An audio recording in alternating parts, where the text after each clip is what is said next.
Bye po, tito, tita. Grabe, babe. Ang sarap sa pakiramdam na tanggap ako ng pamilya mo. Eh ako, babe, kailan mo ako balak ipakilala sa magulang mo?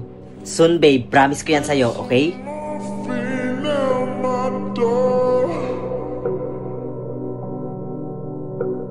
I love you, babe. I love you too. Oh, bakit mo naman biglang binitawan yung kamay ko? Ah, babe, nandiyan kasi yung kapitbahay namin chismosa. Baka isumbong kasi tayo kay daddy.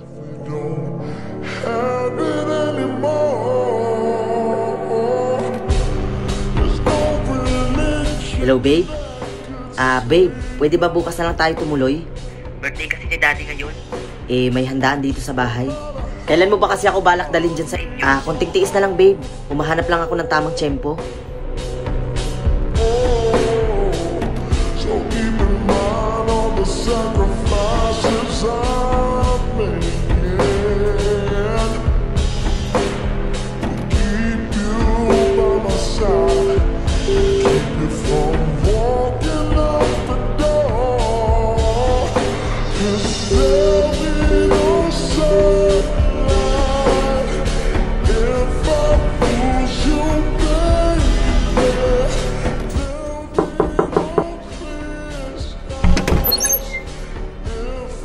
Tita, nandito po ba si Angela? Ha? Wala dito si Angela. Kakaalis lang. Akala ko nga magkasama kayo eh. Maaga nga nagising yun eh. Tsaka nagbihis agad tapos umalis. Ganun po ba?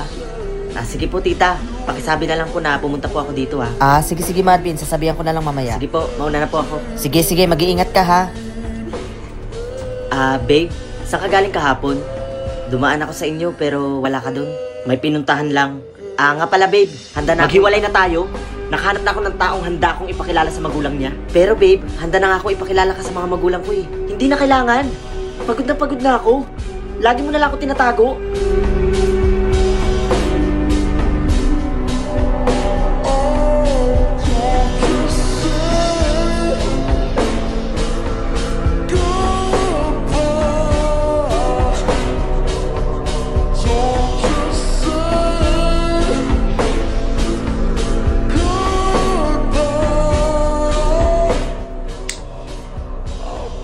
Bunso, maayos na ba dyan sa kusina? Baka dumating na si daddy. Opo kuya, nakahanda na po lahat.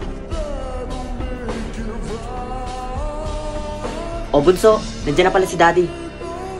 O mga anak, si Angela nga pala, yung bago kong nobya. Simula ngayon, dito na siya titira dahil buntis si Angela. Buntis ang stepmother niyo.